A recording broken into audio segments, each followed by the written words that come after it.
Primero, muchas gracias a la Corte Constitucional por esta invitación, especialmente al doctor Gandhi Vela, quien me ha propuesto hablar sobre este tema de derechos de la naturaleza. Estaba viendo que el evento se llama la Constitución de Montecristi, 11 años después, y veo que en 11 años hemos logrado o no hemos logrado cuadrar esta figura bastante novedosa a nivel internacional de los derechos de la naturaleza. Y la pregunta es si efectivamente se volvió realidad o si fue una utopía o si sigue siendo una utopía y en realidad no vamos a lograr cuadrar los derechos de la naturaleza. Entonces, primero, creo que es importante indicar que la teoría fue evolucionando y fue evolucionando casa adentro. Yo creo que es una de las pocas cosas que se ha ido construyendo desde el punto de vista jurídico acá en el Ecuador, que nació desde una semilla muy primigenia y fue avanzando. Entonces, básicamente, con la Constitución del año 2008, un buen día amanecimos con una norma jurídica, con el artículo 10 específicamente, que dice, inciso segundo, que dice la naturaleza será sujeto de aquellos derechos previstos constitucionalmente. Básicamente nos generó un desequilibrio en nuestra ecuación mental romanista que teníamos los abogados formados en esa época, bajo toda la estructura romanista, en la que básicamente nos enseñaron nuestros profesores que una relación jurídica se construye en base al título, un sujeto activo, un sujeto pasivo, y un derecho constituido sobre un objeto o un bien usualmente. Y naturalmente siempre la naturaleza había estado en el punto de bien. Por eso habíamos podido usar, gozar y disponer. Y al disponer, naturalmente, enajenar y destruir la cosa. Sin embargo, como les digo, un buen día el año 2008 apareció encima en la ecuación jurídica y dejó de ser un objeto y pasó de ser un sujeto. Y en principio, claro, entender costó, porque dices, a ver, si es sujeto, ¿qué derechos tienes? Es un sujeto muy parecido a nosotros. Es más, los elementos de esa naturaleza, ¿será que tienen los mismos derechos? Y esos conceptos se han ido aclarando bastante bien, creo yo, en la doctrina y sobre todo en las sentencias nacionales, sobre todo el caso del río Vilcabamba, el caso de Huincheles, también se ha topado en el caso de Vencedores contra Perenco, pero también se ha topado a nivel internacional. Se ha topado en el caso Perenco contra Ecuador y en el caso Burlington contra Ecuador, llevados ante el Centro Internacional de Arreglo de Diferencias del Banco Mundial. Entonces, básicamente, al alterarse la ecuación, ¿qué ocurrió? Que la naturaleza asomó arriba. Toca analizar bien la norma para saber en qué punto estamos. Y lo que dice la norma es de aquellos derechos. Entonces, el primer concepto que tenemos, el que se ha ido desarrollando, es que no es de todos los derechos. Es decir, es de aquellos derechos. Y si dice de aquellos derechos, entonces debemos tener un catálogo previsto constitucionalmente. Sí. Y segundo, tenemos una reserva constitucional. Es el único país del planeta. Ustedes verán que ahí en Colombia, en el caso del río Atrato, se otorgó derechos de la naturaleza, y el río Ganges y el río Yamuna en la India. Hay varios casos de jurisprudencia internacional creados derechos de la naturaleza jurisprudencialmente, pero en el Ecuador no es posible. En el Ecuador tenemos una reserva constitucional. Solo la Constitución crea derechos de la naturaleza. Entonces, bajo ese orden de cosas, la siguiente pregunta es, ¿cuáles entonces son aquellos derechos previstos constitucionalmente? Y entonces tenemos que remitirnos a un catálogo establecido en la propia Constitución del 71 al 74 dentro del régimen del buen vivir, que arranca con un título que se llama de los derechos de la naturaleza. Y ahí encontramos 4 normas, en la cual se encuentran los 2 derechos de la naturaleza. Dice el artículo 71, la naturaleza o Pachamama, además justo por encontrar el espíritu andino que está muy desarrollado en este neoconstitucionalismo andino que se ha ido desarrollando doctrinariamente, se le llamó Pachamama. Entonces dice, la naturaleza o Pachamama, donde se reproduce y realiza la vida, tiene derecho a la conservación integral y ecosistémica, y al mantenimiento y regeneración de sus ciclos vitales. Esta conservación será independiente de los derechos individuales y de los colectivos para compensación, es decir, nos deja absolutamente claro que ubica la naturaleza por un lado, con su derecho a la conservación integral o ecosistémica, y por otro lado separa a los individuos. El segundo derecho es el artículo 72, que dice la naturaleza tiene derecho a la restauración. Y ahí dice, esta restauración será independiente de las indemnizaciones de los individuos y las compensaciones. Es decir, también hace esta segregación que ya después fue adoptada por el COGEP, en que la naturaleza está en un grupo y los individuos están con indemnizaciones por otro lado y los colectivos con compensaciones por otro. Entonces, analicemos cada uno de estos derechos. Bueno, tal vez una breve referencia a por qué están los derechos de la naturaleza. Yo tengo una visión bastante histórica de por qué llegaron los derechos de la histórica y política de por qué llegaron los derechos de la naturaleza a la Constitución, en la que trataré de referirme brevemente. Si bien es cierto, acá se ha dicho mucho que es parte del constitucionalismo andino y que es ese reencontrarnos la Pachamama, que en el caso del Ecuador, con ese sistema, abandonando el sistema consumista occidental y pasar a ese sistema empático con la naturaleza de producción y de consumo, y de la madre tierra en Bolivia. Sin embargo, sí hay precedentes históricos de los derechos de la naturaleza.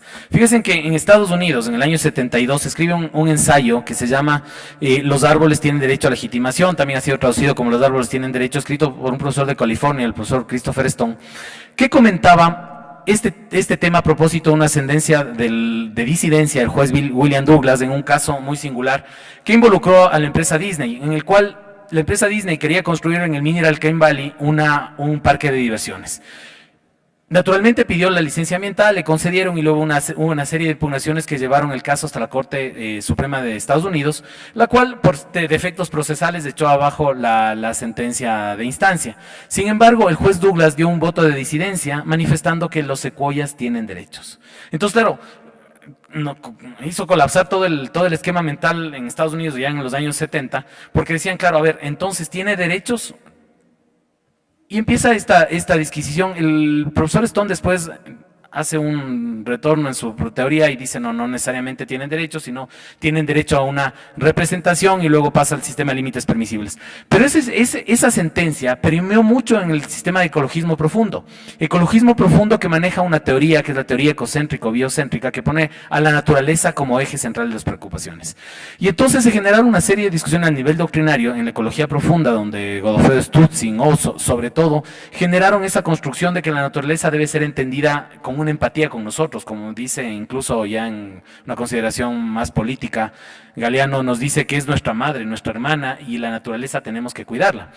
Y coincide, por eso digo que es un tema histórico y político, coincide que el principal cultor, desde el punto de vista de la economía, pero el principal cultor del tema de los derechos de la naturaleza, es el economista Alberto Acosta, que fue presidente de la Asamblea Constituyente. Naturalmente ese pensamiento se traslada a la Constitución y ustedes ven mucho del pensamiento en la exposición de motivos.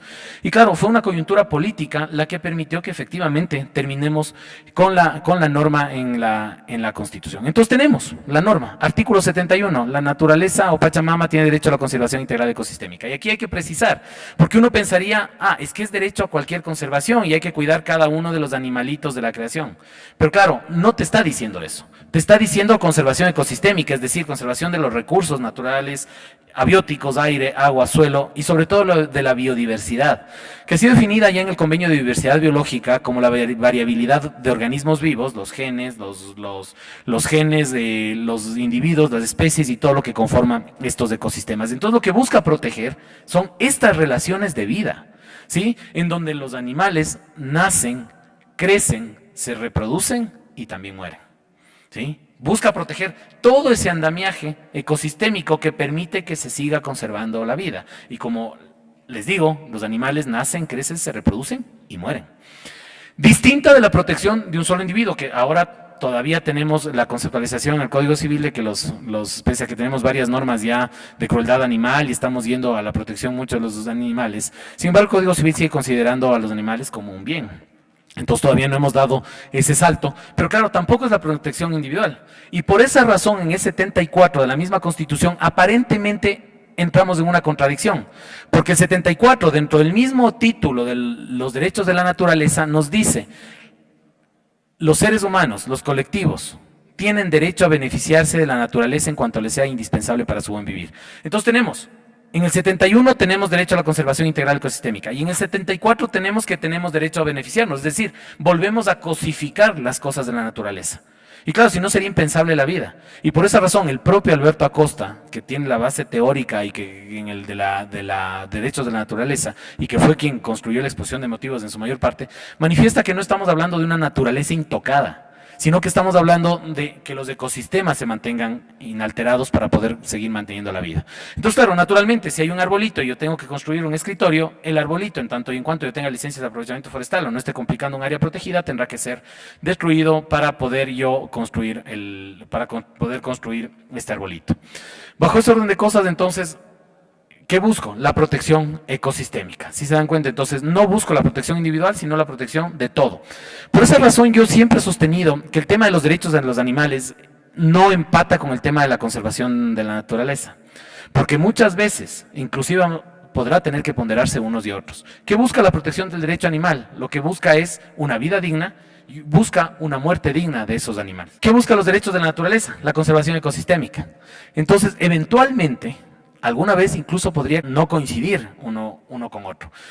Por ejemplo, hay casos en Europa en los que básicamente por protección de algún animal se ha prohibido la cacería. O sea, y los movimientos ecologistas, sobre todo la ecología profundo, proscriben mucho el tema de la cacería.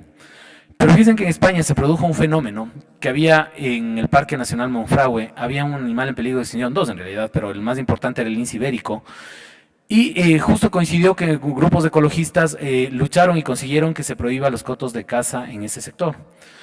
Y básicamente lo que provocaron es un incremento en la población de venados que afectaron al lince. ¿Por qué razón? Porque el lince podía matar 2 venados para comer, pero resulta que como ya no les cazaban los cazadores, tenían 5, 10, 20 y los 20 empezaron a matar al lince.